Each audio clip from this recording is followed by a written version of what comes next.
마가복음 14장 22절에서 25절까지의 말씀 한 절씩 교독하시고 마지막 절은 함께 읽도록 하겠습니다. 22절입니다. 그들이 먹을 때에 예수께서 떡을 가지사 축복하시고 떼어 제자들에게 주시며 이르시되 받으라, 이것은 내 몸이니라 하시고 또 잔을 가지사 감사하기도 하시고 그들에게 주시니 다 이를 마시매 이르시되 이것은 많은 사람을 위하여 흘리는 나의 피 곧 언약의 피니라. 진실로 너희에게 이르노니 내가 포도나무에서 난 것을 하나님 나라에서 새 것으로 마시는 날까지 다시 마시지 아니하리라 하시니라. 아멘. 저는 본문의 말씀해 가지고 주님께서 베푸신 식사라는 제목으로 말씀을 나누겠습니다. 우리가 성구영신 예배를 통해서 특히 시편 73편 말씀을 통해서 내 삶의 결정적인 결심이라는 제목으로 하나님께 가까이함이 복입니다라고 결심도 하고 예배에 목숨 걸겠습니다라고 기도도 하였습니다.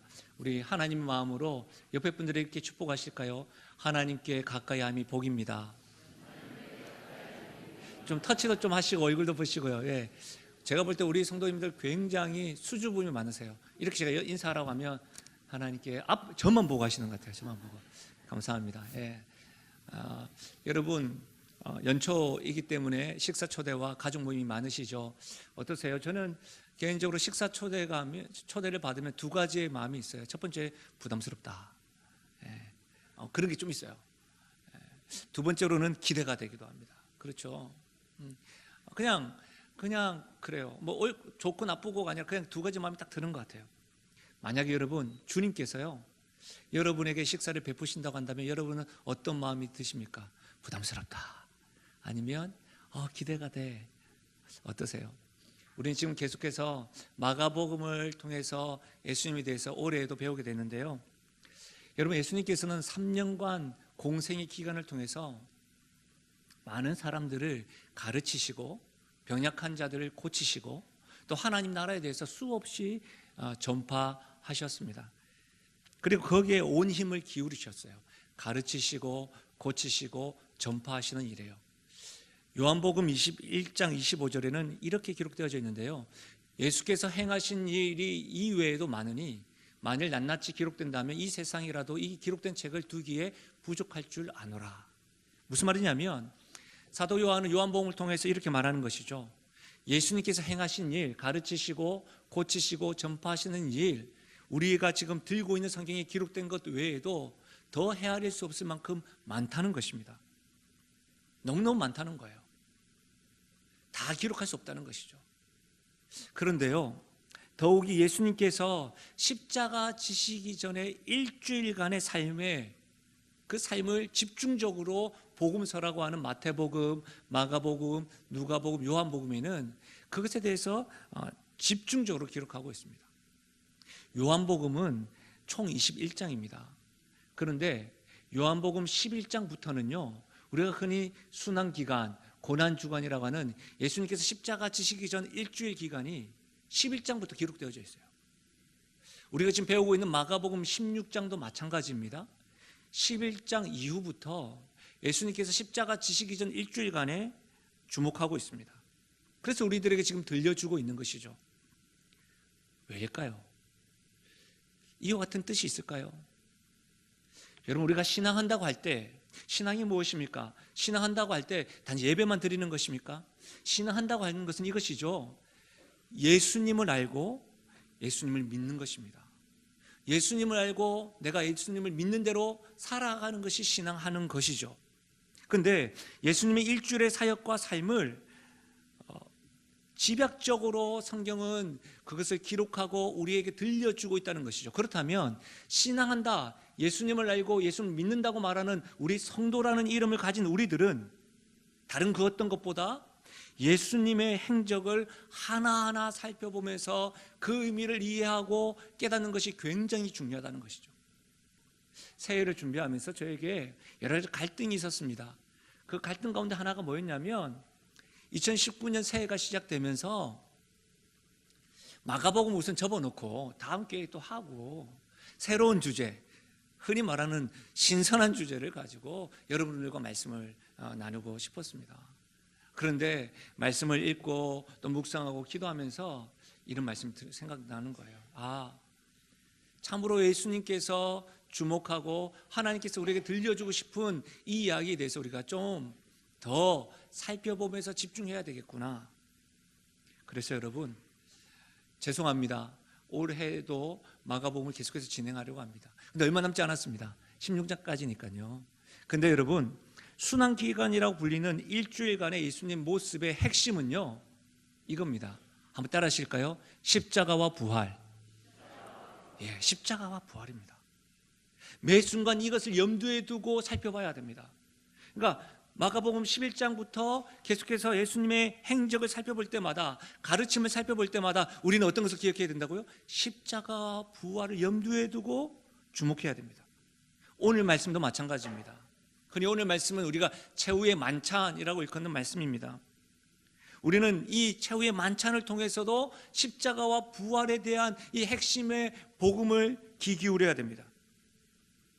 여러분, 한 주간 말씀을 준비하면서 고민 끝에 제가 우리 당회에 연락을 취했습니다. 무슨 연락을 취했냐면 저에게 한 가지 질문이 생겼기 때문입니다.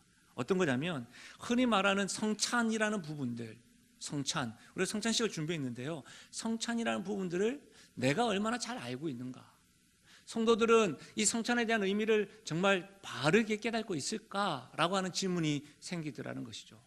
그러면서 제가 제 주변에 있는 목사들에게, 교회에게 알렸습니다. 성찬식을 1년에 몇 번 행하십니까? 성찬식에 대한 설교가 어떻습니까? 라고 계속해서 제가 물어봤어요. 어떨 것 같으세요?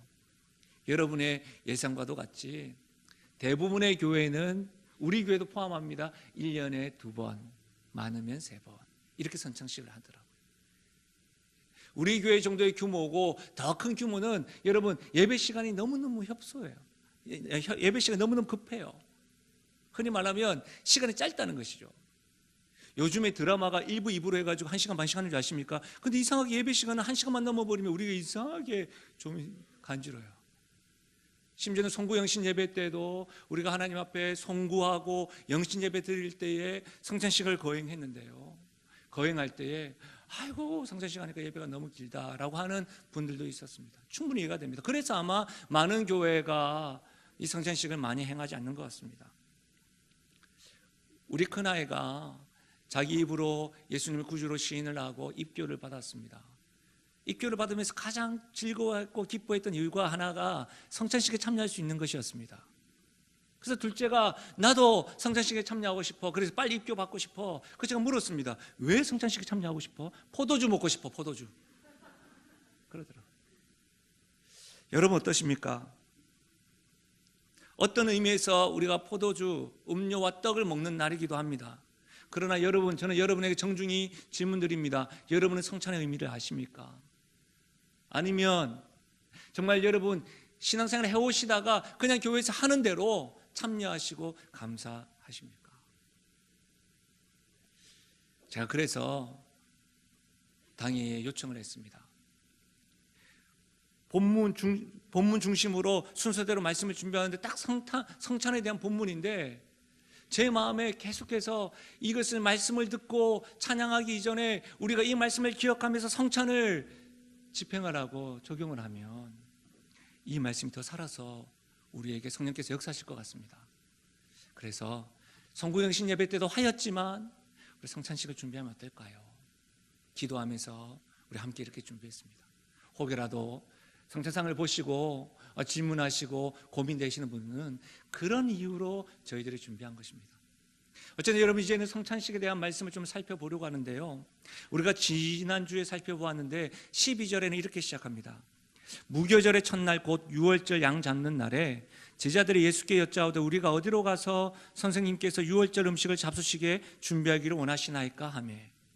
여러분 유월절이라는 것은 하나님께서 이스라엘 백성들을 애굽의 압제로부터 해방시키시고 구원하신 것을 기억하고 감사하는 날입니다. 그런데요, 하나님께서 이스라엘 백성들을 구원하실 때 특별한 방법을 행하셨습니다. 10가지 재앙을 행하셨어요. 피개, 파악, 도금의 암장이라는 그 10가지 재앙을 행하셨는데 특별히 마지막 재앙인 그 마지막 재앙을 통해서 하나님께서는 이스라엘 백성들을 애굽에서 출애굽시켰습니다. 노예로 있던 자들을 자유자로 하나님께서 부르셨습니다. 죽음에서 생명으로 이끄셨던 것이죠. 하나님의 마지막 재앙의 방법은 하나입니다. 혈통도 아닙니다. 재산도 아닙니다. 오직 하나님의 말씀대로 어린 양을 잡아서요, 그 피를 문설주에 바르는 것이었습니다. 바르는 것으로만 끝나지 않고 그 피를 바르는 그곳에 안에 있어야 했습니다. 그날 밤 집집마다 어린 아이들이 죽어나갔습니다. 어린 양도 죽었겠죠. 특히 어린아이 가운데 장자들이 죽어나갔습니다. 왜요? 하나님의 말씀에 순종하여 어린 양을 잡았기 때문에 어린 양은 죽었겠죠. 그러나 그 말씀에 순종하지 않은 가정마다 모든 장자들이 다 죽어버렸습니다. 하나님의 말씀에 순종하여 어린 양을 잡고 문설주에 피를 바르고 그 피를 바른 그 집안에 있는 가정마다 하나님의 천사가 그 가정을 보고 피를 보고 넘어가 버렸습니다. 그 넘어가다라는 것이 유월절입니다. 이 날을 기념하는 거예요. 유월절은 이스라엘 백성들에게서 최대 명절입니다. 이스라엘에게서 가장 중요한 역사이고 날인 것이죠. 그래서 매년 유월절이면요, 이스라엘 백성들은 특별한 음식 3가지를 먹었습니다. 어린 양, 무교병이라고 하는 누룩 없는 떡입니다. 그리고 쓴 나물을 먹었습니다. 이와 같은 것은 출애굽기 12장에 기록되어져 있는데요, 어린 양과 누룩 없는 떡과 쓴 나물을 먹었습니다. 특히요, 이 누룩 없는 떡, 쓴 나물 맛있었겠어요? 맛없죠. 쓴 것입니다. 이것을 먹으면서 그들은 고난을 기억하고자 했습니다. 옛적에 조상들이 그렇게 광야 생활을 하고 노예 생활로 있었을 때에 그 고난을 기억하자라는 거예요. 그래서 이스라엘 백성들은 이 누룩 없는 떡을 이렇게 불렀습니다. 고난의 떡. 고난의 떡. 신약 성경에는 이 누룩을 위선 또는 제약으로 묘사합니다. 그렇기 때문에 구약 백성으로서 바르고 성결하게 살겠다는 것도 포함됩니다. 다시 말하면 누룩 없는 떡과 쓴나물을 먹으면서 과거에 있었던 그 고난을 기억해야지. 그리고 지금 샬롬, 평화를 경험하는 이때에 내가 성결하고 바르게 살아가야지 라고 결단하고 감사하는 날이 유월절이었습니다. 이 유월절은 가족 간에 모였습니다. 때로는 스승과 제자들이 모여서 함께 음식을 먹으며 절기를 지켰습니다. 그런데요, 당시 이스라엘 백성들은 가족 간에 모였을 때는 이 유월절을 가족 중에 가장이, 또 스승과 제자들 가운데 스승이, 흔히 말하면 사회자와 같이 사회를 보면서 이 절기를 지켰습니다. 떡과 포도주를 먹으면서 그 떡과 포도주의 의미를 가르쳐 주셨어요. 과거 애굽에서 우리 조상들이 고난의 떡을 먹었었던 거야. 이것을 우리가 기억해야 돼. 그리고 그때 하나님께서 건져주셨어. 그렇게 감사하고 기억하는 날이었습니다. 예를 들면 이런 것이죠. 누룩 없는 떡을 딱 떼면서 이 떡은 고난의 떡입니다. 옛적에 고난을 받았었죠. 지금 우리가 평화를 누리고 있죠. 이 평화를 감사하고 고난을 기억하면서 겸손하게 하나님의 은혜를 누리며 나아가십시다. 이렇게 사회자가 사회를 봤던 것입니다. 이것이 유월절의 만찬 전통입니다. 그래서 여러분, 오늘 본문과도 같이 예수님 역시도 지금 떡과 포도주를 기념하고 식사를 베푸신 것입니다. 예수님이 식사를 베푸시면서 하신 말씀 22절에서 24절 굉장히 중요한 말씀인데요, 이 말씀을 우리 함께 읽어볼까요? 함께 읽겠습니다. 그들이 먹을 때에 예수께서 떡을 가지사 축복하시고 떼어 제자들에게 주시며 이르시되 받으라, 이것은 내 몸이니라 하시고 또 잔을 가지사 감사기도 하시고 그들에게 주시니 다 이를 마시매 이것은 많은 사람을 위하여 흘리는 나의 피 곧 언약의 피니라. 아멘. 여러분, 이 말씀은 우리가 성찬식 할 때마다 자주 들었던 말씀입니다. 그렇죠? 그래서 10년 이상 하셨던 분들은 최소 1년에 2번씩 계산하시면 자주 들었던 것이죠. 또 다른 모임에 가셔서 성찬식을 했다고 한다면 더 많이 들었겠죠. 그러나 여러분, 이 말씀은 당시 제자들은요, 예수님의 이 말씀을 듣고 굉장히 놀랐습니다. 왜 저러시지? 왜 저런 말을 하시지? 이렇게 놀랐습니다. 왜 그랬을까요? 제가 말씀드렸습니다. 유월절의 전통은 뭐라고 했죠? 떡을 떼면서 이 떡은 무슨 떡이라고요? 고난의 떡이다. 그것이 전통입니다. 고난의 때를 기억하고 감사합시다, 이렇게 말하는 것이었습니다. 그러나 예수님께서 지금 뭐라고 이야기해요? 떡을 떼시면서 하시는 말씀이 이것이 내 몸이고 많은 사람을 위하여 흘리는 언약의 피라고 말하는 것입니다. 왜 저렇게 말씀하시지? 놀라고 있는 거예요. 여러분, 우리가 마가복음을 배우면서 예수님께서 제자들을 포기하지 아니하시고 끝까지 반복해서 가르치신 말씀 가운데 대표적인 것이 뭐예요? 순한 예고, 내가 곧 십자가 지고 천국에 갈 것이다. 지금 예수님께서는 유월절 의식을 가지고서 지금 어떤 말씀을 하고 있는 거예요? 자신의 죽으심에 대하여 십자가와 지금 연결시키고 있다는 사실이에요. 예수님께서는 지금 이 식사를 하면서도 제자들이 예수님의 십자가의 의미를 깨닫기 원하셨다는 거예요. 그렇다면 우리 역시도 성찬식을 거행할 때마다 기억해야 되는 것이 무엇입니까? 나를 위하여 몸 찢으시고 나를 위하여 피 흘리신 그 십자가의 의미인 것이죠. 그것을 깨달아야 돼요. 아무 형식적으로 마시거나 떡을 떼서는 안 된다는 말이에요. 그래서 여러분, 그런데 이상하게요, 오늘 예수님께서 베푸신 식사에 식단에 문제가 있습니다. 유월절 만찬에는 제가 3가지 음식이 필요하다고 했습니다. 첫 번째는 누룩 없는 떡, 두 번째는 쓴 나물, 한 가지 뭘까요? 어린 양입니다. 여러분, 어린 양이 없는 유월절 만찬은 안고 빠진 찐빵입니다. 에스프레소가 빠진 커피예요. 그렇다면 여러분, 어린 양이 어디 간 것일까요? 제자들이 준비하다가 요즘 양고기가 너무 비싸가지고 준비 못한 것일까요? 너무 많은 사람들이 어린 양을 다 사가서 우리가 못 구해온 걸까요? 어떻게 된 것일까요? 여러분, 어떻게 생각하십니까? 예수님께서 세례 받으실 때에 하나님께서는 세례 요한의 눈을 뜨게 하시고 이렇게 고백하게 했습니다. 그 예수님을 보고 요한복음 1장에 보라, 세상 죄를 지고 가는 하나님의 어린 양이로다. 뿐만 아니라 하나님께서는 성령을 통해서 이사야에게 이렇게 예언하게 하셨습니다. 이사야 53장인데요, 그는 실로 우리의 질고를 지고 우리의 슬픔을 당하였거늘 우리는 생각하기를 그는 징벌을 받아 하나님께 맞으며 고난을 당한다 하였노라. 그가 찔림은 우리의 허물 때문이요 그가 상함은 우리의 죄악 때문이라. 그가 징계를 받음으로 우리는 평화를 누리고 그가 채찍에 맞음으로 우리는 나음을 받았도다. 우리는 다 양 같아서 그릇 행하여 각기 제 길로 갔거늘 여호와께서는 우리 모두의 죄악을 그에게 담당시키셨도다. 그가 곤욕을 당하여 괴로울 때에도 그의 입을 열지 아니하였음이며 마치 도수장으로 끌려가는 어린 양과 털 깎는 자 앞에서 잠잠한 양같이 그의 입을 열지 아니하였도다. 이사야 역시도 예수님을 어린 양으로 지금 부르고 있는 거예요. 종합해 보면 지금 예수님이 베푸시는 식사에는 그 식당 가운데 어린 양이 불필요했던 것이죠.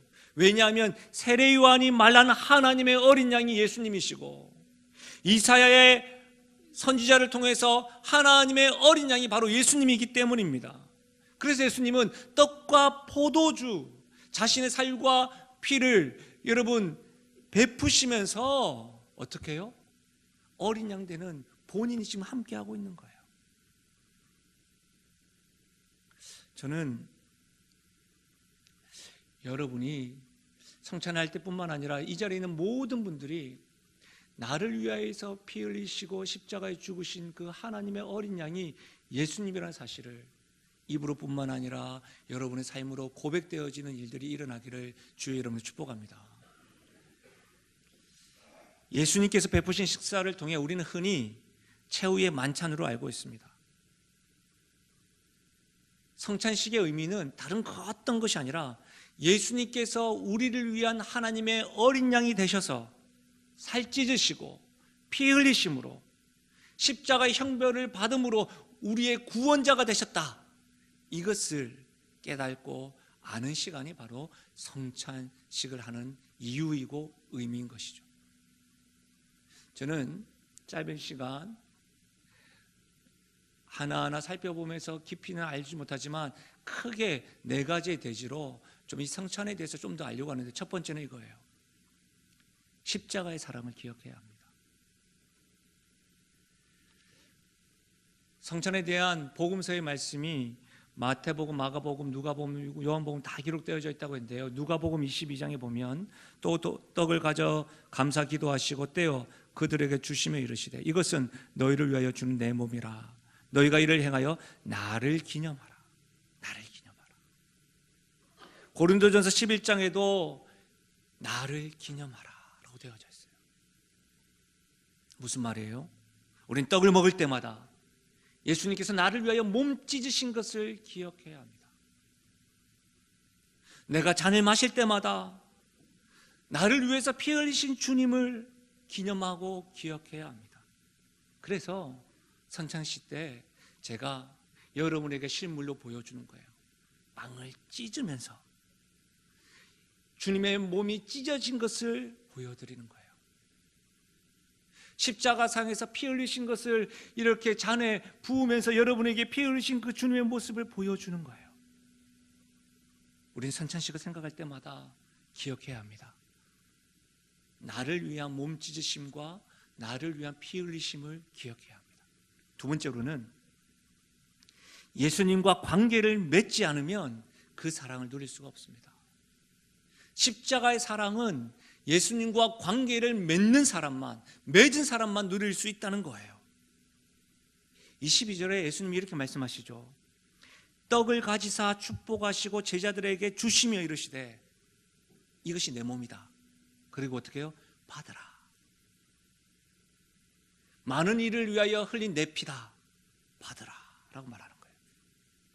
여러분 반드시 기억하셔야 됩니다. 성찬에 참여한다고 해서 모든 사람이 자동적으로 주님이 베푸신 식사의 영적 유익을 얻는 것이 아니라는 거예요. 받아 먹는다는 것은 예수님의 십자가의 사랑이 내가 먹어야 될 진짜 음식이구나, 그걸 믿음으로 받아야 하는 거예요. 이 점에서 우리는 로마 카톨릭 교회와 다릅니다. 그들의 교리에 따르면 성찬에서 먹는 떡과 포도주 그 자체가 예수님의 실체로 생각했습니다. 그래서 그들은 어떻게 해요? 이 떡과 포도주를 굉장히 숭배했습니다. 귀하게 생각했던 것이죠. 그래서 그 떡을 먹는 것과 마시는 것 자체만으로도 하나님의 은혜를 받는다고 생각했습니다. 이것을 조금 어려운 말로 신학적으로는 화채설이라고 합니다. 그렇기 때문에 여러분, 재미난 건 중세 카톨릭 신학자들은 성찬식이 끝나고 나면 항상 논쟁했습니다. 신학 논쟁. 어떤 논쟁을 했냐면 떡을 떼고 그 떡을 사용하는 부스러기 있잖아요. 부스러기. 그 부스러기 누가 먹겠어요? 쥐가 먹어요. 쥐가. 그러면 그 예수님 자체가 되는 그 떡을 먹은 쥐는 어떻게 될 것인가? 이런 것을 논쟁했다는 거예요. 그런데 이와 유사한 행동을 우리 한국 교회도 모르고 행한 일이 있어요. 선찬식을 끝나고 나면 이 떡을 어떻게 깨요? 옛날에는 땅에 파다서 묻었어요. 거룩한 것이기 때문에 먹으면 안 된다고. 그렇지 않습니다. 기억하십시오. 출애굽 당시에도 하나님의 말씀과 방법을 받아들이고 믿음으로 받아들이고 어린 양을 잡아 문설주에 바르고 그 문설주에 피가 발린 그 집 안에 있는 사람들만 심판에서 구원받았습니다. 그래서 예수님께서도 많은 사람을 위하여 흘린 언약의 피니라 라고 말씀하시는 거예요. 약속의 피니라. 예수님과 특별한 관계를 맺은 사람, 언약 안에 있는 사람만이 주님이 베푸신 그 식사의 유익과 기쁨에 참여하는 것이죠. 어떤 분들은 성찬에 참여하면서 십자가의 사랑과 관계없이 참여하는 분들이 있습니다. 또 다른 분들은 예수님의 죽으심의 의미를 이해하지도 못하고 그냥 참여하는 거예요. 하는 거니까, 해왔으니까.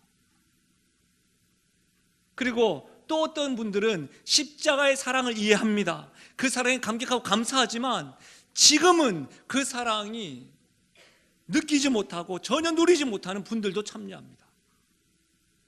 여러분은 어떤 부류에 속하셔서 성찬식에 참여하십니까? 그래서 우리는 성찬식에 참여할 때마다 이런 기도를 하는 거예요. 하나님, 주의 사랑을 깨닫고 그 은혜를 누리게 해 주십시오.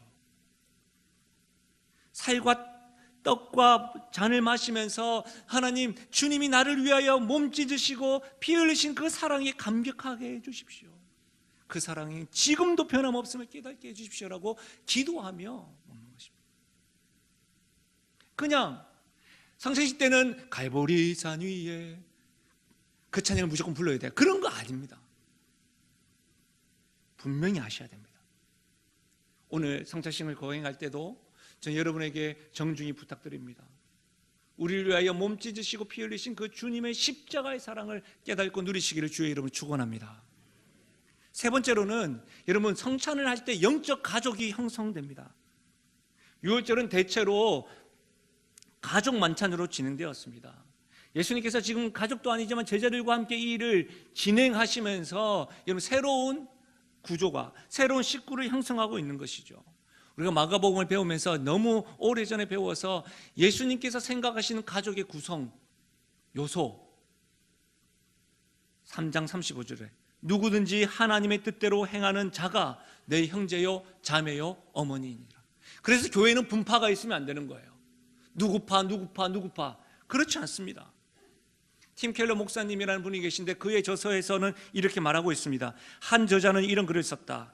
크리스찬들을 하나로 묶어주는 것은 교육이나 인종, 소득 수준, 정치 성향, 국적, 악센트, 직업 같은 것이 아니라 크리스찬들은 예수 그리스도로 인해 구원받았다는 사실 때문에 하나가 된다. 아멘이십니까? 그런 거 없어요. 분파가 웬 말입니까? 우리는 예수 그리스도 때문에 한 가족인 것이죠. 다시 말하면 여러분, 우리는 성찬을 맞이하는, 함께 참여하는 우리 모두가 다 영신가족이라고 이야기하고 영적 가족이라고 이야기하는 겁니다. 그래서 그런 의미에서 우리가 떡을 받아서 개인적으로 기도하고 먹고 있는 것이 아니라 떡을 받고 기도하고 함께 떡을 먹고 함께 잔을 드는 것입니다. 마지막으로 성찬식은 과거에 베풀으신 은혜만을 기억하고 지금 이 은혜를 감사하는 것으로 끝나지 않고요, 여러분, 예수님과 함께할 미래를 미리 맛보는 자리입니다. 여러분 기억하십시오. 한번 생각해 보자고요. 출애굽 당시에 유월절 어린 양으로 문설주에 피를 바르고 살아난 그 사람들이 가나안 땅으로 가면서, 출애굽하여 가나안 땅으로 가면서 아이들을 물어요. 아빠, 우리 어디 가는 거야? 하나님께서 어린 양을 통해서 우리를 출애굽시켜 주시고 애굽에서 구원해 주셨는데 그 하나님은 우리를 구원할 뿐만 아니라 지금도 우리와 함께 하셔. 그래서 하나님이 약속하셨던 가나안 땅으로 지금 가는 거야. 대부분 다 그렇게 말했을 것입니다. 그래서 예수님께서도 25절에 나는 이제 더 이상 다시 하나님 나라에서 너희를 만날 때까지 다시 성찬하지 않겠다고 말씀하시는 건 뭐냐면, 예수님께서 십자가에서 죽으시고 부활하실 뿐만 아니라 다시 오실 거예요. 아멘이세요? 다시 오신 그 주님께서는 우리에게 천국 만찬을 베푸실 거라고요. 우리가 성찬을 맞이하면서 과거에 우리를 위해 십자가에 죽으시고 부활하신 그 주님께서, 지금도 우리와 동행하시는 그 주님께서 앞으로도 다시 오셔서 우리에게 천국 만찬을 미리 맛보고 기대하고 소망하게 하는 줄로 믿습니다. 그렇게 참여하는 거예요. 지금도 우리는 이 예식에 참여하고 또 우리가 이 떡을 떼고 잔을 마시면서 주님의 사랑을 경험함과 동시에 그 사랑으로 주님, 다시 오실 주님은 나를 위하여 예비하신 것을 소망하며 나아가는 것입니다. 주님께서 베푸신 이 식사가 부담되십니까? 기대가 되십니까? 말씀을 마무리하겠습니다. 하나님께서는 어린 양의 피로 애굽에서 종살이하던 이스라엘 백성을 구원하시기 전날 밤에 첫 번째 유월절을 지키셨습니다. 예수님도 지금 제자들과 십자가 지시기 전 유월절 전날 밤에 예수의 피로 세상의 죄와 죽음에서 구원하시는 것을 지금 진행하고 있습니다. 우리는 주님 언제 오실지 모르지만 다시 오실 주님, 그 주님 오시기 전에 성찬을 행하면서 주님의 그 사랑을 기억하고 감사하고, 나 다시 오실 주님, 천국 만찬 행하실 그 주님 기대하고 소망하며 믿음의 길을 걸어가겠습니다. 이 결단 고백으로 성찬에 참여하시기를 주의 이름으로 축원합니다.